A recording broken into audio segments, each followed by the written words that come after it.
Hai sahabat sehat, upaya berhenti merokok adalah langkah awal menuju hidup yang sehat. Kita tahu rokok merupakan ancaman nyata bagi kesehatan jutaan orang. Oleh karena itu, materi edukasi ini hadir untuk membantu Anda memahami bahaya merokok secara mendalam. Sekaligus memberikan panduan praktis untuk memulai berhenti merokok demi kehidupan yang lebih sehat. Selamat menyimak! Mengapa kita harus berhenti merokok? Berdasarkan data WHO tahun 2023, setiap tahunnya lebih dari 8 juta orang meninggal akibat rokok di seluruh dunia. Data kematian akibat tembakau ini mencakup penyakit jantung, kanker, hingga gangguan pernapasan akut. Fakta yang tidak kalah memprihatinkan, rokok bukan hanya membahayakan perokok aktif, tetapi juga mengancam jutaan orang di sekitarnya yang terpajan sebagai perokok pasif. Ingatlah, ini bukan sekedar angka statistik. Ini adalah nyawa manusia yang sebenarnya bisa diselamatkan. Bagaimana rokok membuat Anda ketagihan? Asap rokok mengandung nikotin yang berkaitan dengan reseptor di otak, lalu melepaskan dopamin yang memberikan rasa nyaman sementara. Ketika kadar dopamin turun, timbul dorongan untuk merokok kembali.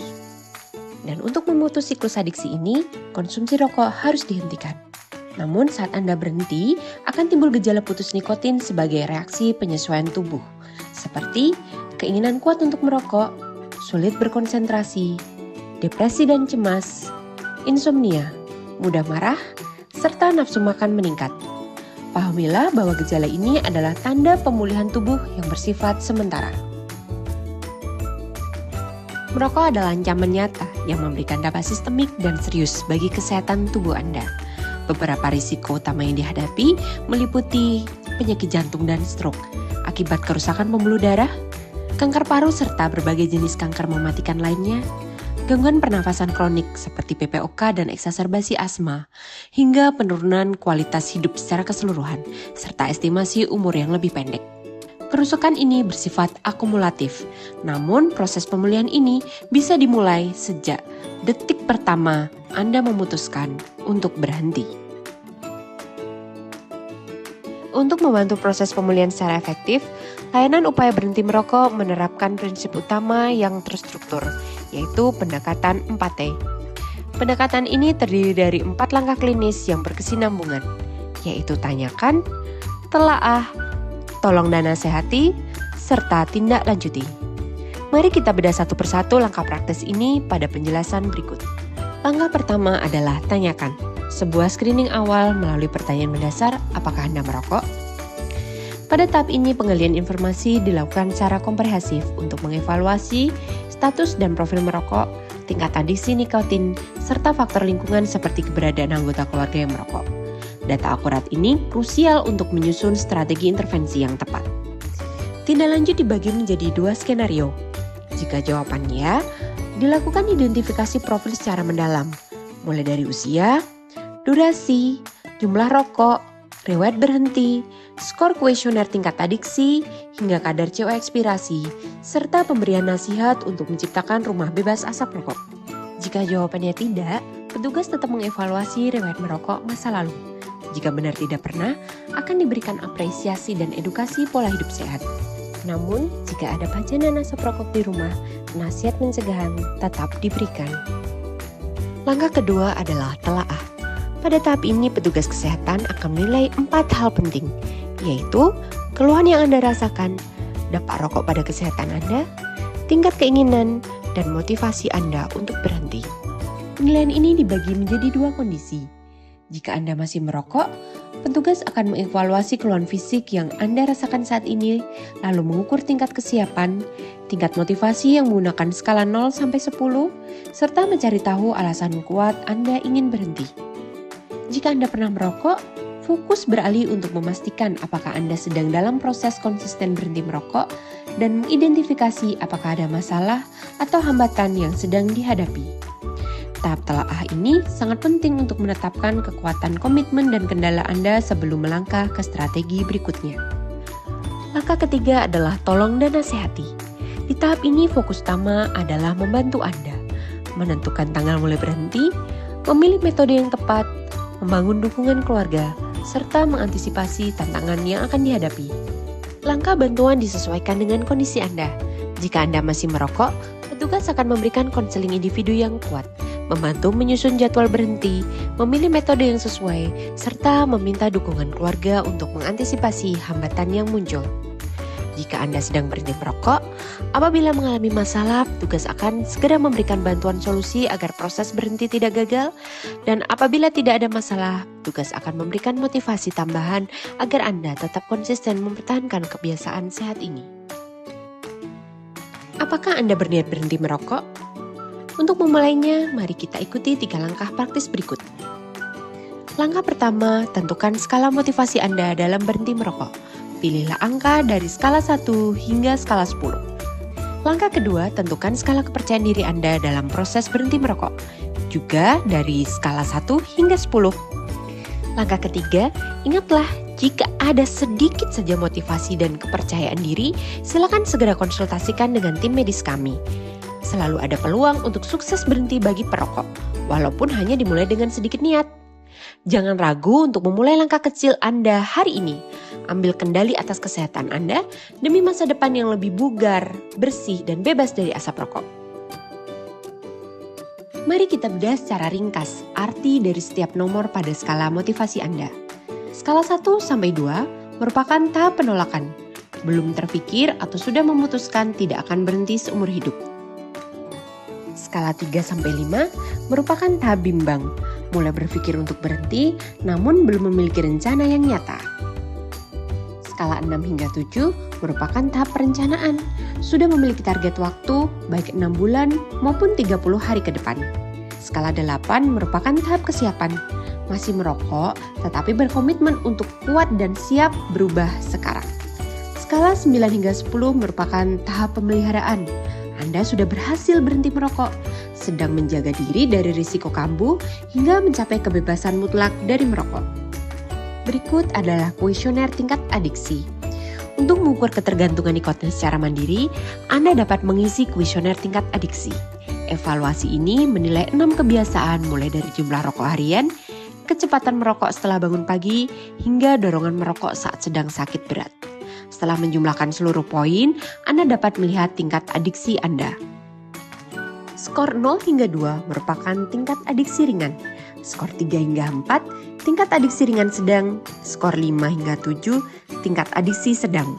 Skor lebih dari 8, tingkat adiksi berat. Dan hasil skor ini menjadi acuan penting bagi tim medis untuk menentukan jenis terapi terbaik yang sesuai dengan kondisi klinis Anda. Langkah terakhir adalah tindak lanjuti. Melalui program UBM, klien akan menyusun jadwal konsultasi berkala setiap 2 minggu sekali. Petugas akan melakukan penilaian klinis seperti berat badan, tekanan darah, dan kadar karbon monoksida ekspirasi. Jika Anda berhasil, petugas memberikan motivasi tambahan untuk melanjutkan komitmen hingga mencapai status bebas rokok seutuhnya. Namun, jika Anda mengalami kendala atau gagal, petugas akan segera memberikan bantuan penanganan masalah atau merujuk ke fasilitas kesehatan rujukan tingkat lanjut agar Anda tidak menyerah. Salah satu metode efektif yang dapat Anda pilih dalam upaya berhenti merokok, cara pertama adalah berhenti seketika. Prinsip dari metode ini sangat sederhana namun tegas. Hari ini Anda masih merokok, besok Anda berhenti sama sekali. Bagi kebanyakan orang, pendekatan radikal yang terencana seperti ini terbukti menjadi cara yang paling berhasil untuk memutus rantai adiksi nikotin secara total. Metode kedua adalah penundaan, yaitu melatih tubuh dengan memundurkan waktu menghisap rokok pertama Anda sejauh 2 jam setiap hari dari hari sebelumnya dalam target waktu 7 hari.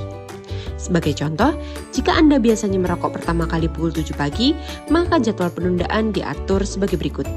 Hari pertama ditunda mulai pukul 9 pagi. Hari kedua mundur ke pukul 11 siang. Hari ketiga dan keempat menjadi pukul 13 dan 15 sore, hari kelima dan keenam menjadi pukul 17 dan 19 malam, serta hari ketujuh, rokok pertama baru diizinkan pukul 21 malam, yang sekaligus menjadi hari terakhir Anda merokok sebelum berhenti total. Metode ini bertahap yang sangat efektif membantu tubuh beradaptasi secara perlahan, tanpa memicu gejala putus nikotin yang ekstrim. Pilihan metode ketiga adalah pengurangan.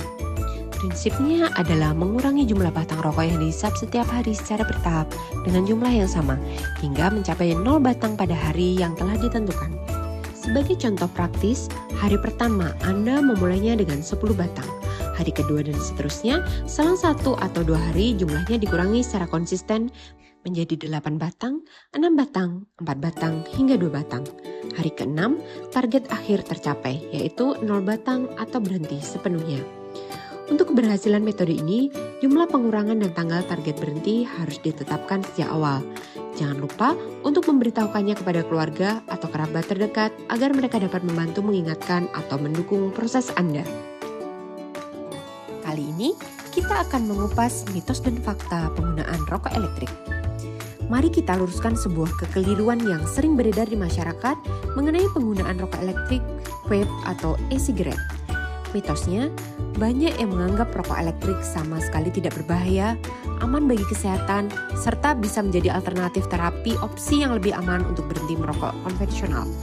Faktanya, meskipun tidak mengandung daun tembakau, cairan rokok elektrik tetap mengandung nikotin yang adiktif, serta zat-zat karsinogen pemicu kanker. Oleh karena itu, tidak ada satupun organisasi kesehatan resmi di dunia yang merekomendasikan rokok elektrik sebagai alternatif atau terapi untuk berhenti merokok. Berhenti total dari segala jenis rokok adalah satu-satunya jalan terbaik bagi kesehatan Anda. Selanjutnya, mari kita bedah 3 mitos besar seputar rokok konvensional yang sering disalahpahami oleh masyarakat. Mitos pertama, perokok tidak ada hubungannya dengan penyakit kronis dan justru membuat umur lebih panjang. Faktanya, sebatang rokok mengandung 7.000 zat berbahaya yang terbukti meningkatkan risiko penyakit jantung, stroke, berbagai jenis kanker, gangguan kehamilan, hingga penyakit paru obstruksi kronik. Mitos kedua, berhenti merokok akan menyebabkan kenaikan berat badan yang ekstrim. Faktanya, zat dopamin dalam rokok memang menekan nafsu makan. Saat berhenti, potensi kenaikan berat badan rata-rata hanya berkisar 5 hingga 8 kg atau sekitar 10% per tahun. Hal ini sangat normal dan bisa dengan mudah diimbangi melalui diet sehat serta aktivitas fisik yang cukup. Memahami kebenaran medis ini adalah modal utama Anda untuk menguatkan tekad berhenti tanpa rasa cemas yang keliru. Mari kita bedah 3 mitos terakhir yang sering dijadikan pembenaran keliru oleh para perokok. Mitos pertama, rokok dapat meningkatkan konsentrasi. Rokok sebagai mood booster. Faktanya, sebatang rokok mengandung 7.000 zat berbahaya yang terbukti meningkatkan risiko terjadi penyakit jantung, stroke, kanker, gangguan kehamilan, penyakit paru obstruksi kronik. Mitos kedua, asap rokok dapat mematikan virus corona. Faktanya, virus hanya dapat dilawan dengan peningkatan daya tahan tubuh yang baik, sedangkan rokok dapat menurunkan imunitas seseorang sehingga lebih mudah terinfeksi virus. Mitos ketiga, rokok herbal tidak berbahaya untuk kesehatan. Faktanya, rokok herbal tetap menghasilkan zat berbahaya lainnya, seperti rokok tembakau yang dapat menyebabkan kanker paru. Berikut adalah beberapa tips sukses untuk berhenti merokok. Pertama, tetapkan alasan yang kuat mengapa Anda ingin berhenti merokok. Kedua, susun rencana, baik dengan cara berhenti secara bertahap maupun langsung seketika. Ketiga, jauhi segala hal atau situasi pemicu yang bisa memancing kembali keinginan merokok Anda. Keempat, manfaatkan dukungan dari keluarga, teman, ataupun kelompok pendukung yang ada di sekitar Anda. Ingatlah bahwa setiap langkah kecil yang Anda ambil untuk berhenti merokok merupakan sebuah pencapaian yang besar. Anda tidak harus berjuang sendirian. Jangan ragu untuk meminta bantuan dan tetap semangat. Dalam menempuh perjalanan berhenti merokok, tersedia berbagai jenis layanan serta alat bantu yang siap mendukung Anda. Pertama, layanan konseling berhenti merokok, baik yang diakses melalui telepon maupun sesi tatap muka langsung. Kedua, terapi pengganti nikotin. Contohnya, seperti penggunaan permen karet khusus atau plester nikotin. Ketiga, pemanfaatan aplikasi digital serta situs web edukasi yang berfokus pada program berhenti merokok. Keempat, bergabung dengan kelompok pendukung dan komunitas sesama pejuang yang ingin bebas dari rokok. Silakan hubungi layanan Quitline atau kunjungi klinik berhenti merokok yang berada di dekat Anda. Ingatlah bahwa bantuan dan dukungan dari tenaga profesional terbukti mampu meningkatkan peluang keberhasilan Anda untuk berhenti merokok secara signifikan. Memilih untuk berhenti merokok adalah hadiah terindah, bukan hanya bagi diri Anda sendiri, tetapi juga untuk orang-orang tercinta yang ada di sekitar Anda.